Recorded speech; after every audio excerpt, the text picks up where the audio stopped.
পটলের নতুন রকম কোনো রেসিপি ট্রাই করতে চাইছেন? তাহলে এই রেসিপিটা একদম আপনার জন্য। পটলের অনেক রকম রেসিপি তো আমরা বাড়িতে ট্রাই করি, আর খেতে খেতে কিন্তু একঘেয়েমি এসে যায়। আজকে আমি আপনাদের সাথে শেয়ার করছি পটল ভর্তা বা পটল বাটার একটা অসাধারণ রেসিপি। বানাতে সময় লাগে ভীষণ কম, উপকরণও লাগে কম, খেতে লাগে দুর্দান্ত। এক থালা গরম ভাত কিন্তু নিমেষে উধাও হয়ে যাবে যদি এই পটল ভর্তা আপনার গরম ভাতের থালায় থাকে। আমি এখানে প্রায় 14-15টা পটল নিয়ে নিয়েছি। কচি পটল হোক বা পাকা পটল কোনো অসুবিধা নেই, তবে কচি পটল হলে স্বাদটা একটু বেশি ভালো হয়। পটলগুলো নিয়ে একটা ছুরি দিয়ে পটলের গায়ের যে হালকা সবুজ অংশটা সেটাকে কিন্তু প্রথমে ঘষে আমি উঠিয়ে নিচ্ছি। আলাদা করে কিন্তু খোসা ছাড়ানোর দরকার নেই, শুধু সবুজ পাটটা তুলে নিলেই হবে। তারপরে পটলটা দুদিক থেকে অল্প অল্প কেটে নিয়ে মাঝ বরাবর একটা চিড়ি লাগিয়ে দিয়ে পটলটাকে একটু কুচি কুচি করে কেটে নিচ্ছি। সব কটা পটলকে এরকম ছোট ছোট টুকরো করে প্রথমে কেটে নেব। রেসিপিটা বানাতে সময় খুব কম লাগে, খেতে লাগে দুর্দান্ত। যারা প্রথমবার ট্রাই করছেন তারাও কিন্তু একবারেই পারফেক্ট পটল ভর্তা বানিয়ে ফেলতে পারবেন। সব কটা পটলকেই সেম পদ্ধতিতে গায়ের খোসাটা আলতো আলতো করে ছাড়িয়ে নিয়ে আমি এরকম টুকরো টুকরো করে কেটে নিয়েছি। এবার নিয়ে নিতে হবে একটা মিক্সার জার। মিক্সার জারের মধ্যে এই কাটা পটলগুলোকে দিয়ে তার মধ্যে আমি দিয়ে দেব অল্প একটু পরিমাণে রসুন আর অল্প একটু পরিমাণে লঙ্কা। তারপর সামান্য একটু জল দিয়ে একটা স্মুথ পেস্ট এটার বানিয়ে নেব।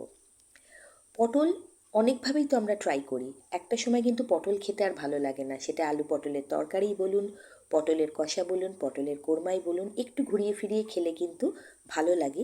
এই পটল বাটার রেসিপিটা কিন্তু একটু ইউনিক রেসিপি, এটাকে অবশ্যই একবার ট্রাই করবেন। আর যদি ভালো লাগে তাহলে অনুরোধ করব অবশ্যই চ্যানেলটাকে সাবস্ক্রাইব করবেন আর শেয়ার করবেন আত্মীয় পরিজন বন্ধুবান্ধবদের মধ্যে।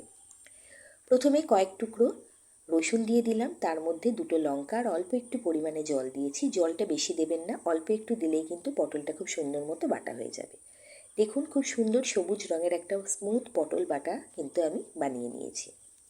এবার এই রান্নাটা করতে হবে পুরোপুরি সর্ষের তেলে। রান্নাটা করার জন্য একটা কড়াইয়ের মধ্যে প্রায় 4 চামচ মতো, মাঝারি মাপের 4 চামচ মতো সর্ষের তেল দিয়েছি। সর্ষের তেলে অবশ্যই ট্রাই করবেন করার, তাতে কিন্তু ফ্লেভার ভীষণ ভালো আসবে। সর্ষের তেলটা গরম হয়ে যেতে এর মধ্যে দিয়ে দিয়েছি 1/2 চামচ পরিমাণে কালো জিরে, আর দিয়ে দিলাম দুটো শুকনো লঙ্কা। শুকনো লঙ্কাটাকে প্রথমে একটু কড়া করে ভেজে নেব, তারপর ভালো মতো ভাজা হয়ে গেলে শুকনো লঙ্কাটাকে তুলে নেব। পটলটা বাটার সময় অলরেডি আমি রসুন আর লঙ্কা অ্যাড করেছিলাম, সেই জন্য শুধুমাত্র কালো জিরেটা এখানে অ্যাড করলাম। আর এই লঙ্কাটা এখানে খুব ভালো মতো ভাজা হয়ে গেছে, তো লঙ্কা দুটোকে তুলে রাখছি। পরে যখন পটল ভর্তাটা প্রায় রেডি হয়ে আসবে তখন এইগুলোকে গুঁড়ো করে সেই ভর্তার মধ্যে দিয়ে দেবো।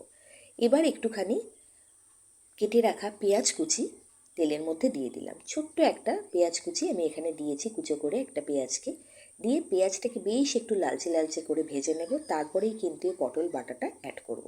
খুব সামান্য উপকরণেই কিন্তু এটা তৈরি হয়ে যাবে। যদি কখনো ট্রাই না করেন অবশ্যই বলবো একবার ট্রাই করার জন্য। পটলের অনেক রকম রেসিপি আমার চ্যানেলে আপলোডেড আছে, অনুরোধ করবে একবার আমার চ্যানেল ইএইচ কুকিংকে একটুখানি ভিজিট করার জন্য।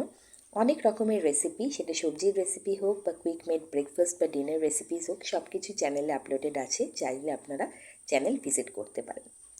এবার পটল বাটাটা দিয়ে দিয়েছি, কারণ পেঁয়াজটা বেশ ভালো মতো ব্রাউন কালারের হয়ে গেছিলো, ভাজা ভাজা হয়ে গেছিলো। এবার সমানে কিন্তু নাড়াচাড়া করতে থাকতে হবে। গ্যাসের ফ্লেমটা রেখেছি মিডিয়াম, হাইতে করলে নিচের দিক থেকে ধরে যাবে, আবার লোতে করলে কিন্তু অনেকটা সময় লাগবে, কারণ এটা বাটার সময় সামান্য জল দিয়েছি, পটলের নিজস্ব জলও আছে, ফলত এই জলটা শুকাতে কিন্তু একটু টাইম লাগবে। অনবরত নাড়াচাড়া করতে করতে এটাকে কিন্তু একটা মণ্ডে পরিণত করতে হবে, ততক্ষণ পর্যন্ত এটাকে নাড়তে হবে।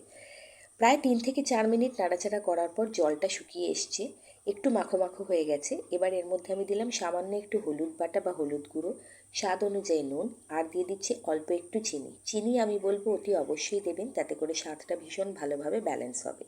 আমি এখানে কোনো লাল লঙ্কার গুঁড়ো কিন্তু অ্যাড করছি না। লাল লঙ্কার গুঁড়ো অ্যাড করলে কি হয়, লাল লঙ্কার গুঁড়ো অ্যাড করলে রঙটা পরিবর্তন হয়ে যায়, পটলের যে সবুজ রঙটা সেটা থাকে না, একটু কালচে রঙ এসে যায়।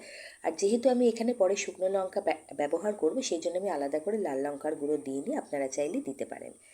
সব কিছু মিশিয়ে নেওয়া হয়ে গেছে, আর কিছু দেওয়ার নেই। এবার নাড়াচাড়া করতে করতে এটাকে শুকিয়ে নেওয়ার পালা। সমানে কিন্তু আমি এটাকে নাড়াচাড়া করে যাচ্ছি যাতে এটা নিচ থেকে না ধরে যায়। আরও 5 থেকে 7 মিনিট হয়ে যাওয়ার পর দেখুন এটা কিন্তু প্যান ছেড়ে দিচ্ছে এবং প্যান থেকে সুন্দরভাবে চলে আসছে, এবং এটা কিন্তু ফোল্ড করা যাচ্ছে একদিক থেকে একদিকে। মানে এটা প্যান ছেড়ে দিয়েছে, এটা কিন্তু আর হওয়া বাকি নেই, পুরোপুরি রেডি। এই সময় একবার স্বাদটা চেক করে নেবেন, নুন মিষ্টি কিছু কম থাকলে সেটা অ্যাড করে দেবেন। আর যখন এই রকম পরিস্থিতিতে চলে আসবে, একটা ডো ফর্মে চলে আসবে, তখন যে শুকনো লঙ্কাটা ভেজে রেখেছিলাম সেটাকে গুঁড়ো করে এর মধ্যে দিয়ে দিতে হবে। শেষের দিকে শুকনো লঙ্কাটা অ্যাড করলে কিন্তু ফ্লেভারটা আরও এনহ্যান্স হয়ে যাবে, আর খেতেও খুব ভালো লাগবে যখন মুখে পড়বে। সমস্ত কিছু রেডি হয়ে গেছে, এবার এটাকে প্লেট আউট করে নিচ্ছি। এবার গরম ভাতের সাথে পরিবেশন করুন।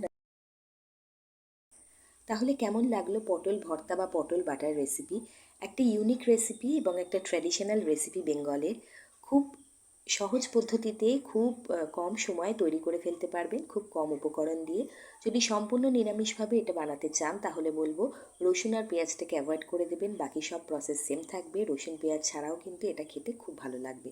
যারা পটল পছন্দ করে না তাদের কিন্তু এইভাবে খাওয়াতে পারেন, সবাই কিন্তু চেটেপুটে খাবে। ভিডিওটা এতক্ষণ দেখার জন্য আপনাদের অনেক অনেক ধন্যবাদ। বাড়ির প্রিয়জনদের খাওয়াবেন, আর তাদের ভালো লাগলে অবশ্যই একটা কমেন্ট করে জানাবেন। ধন্যবাদ।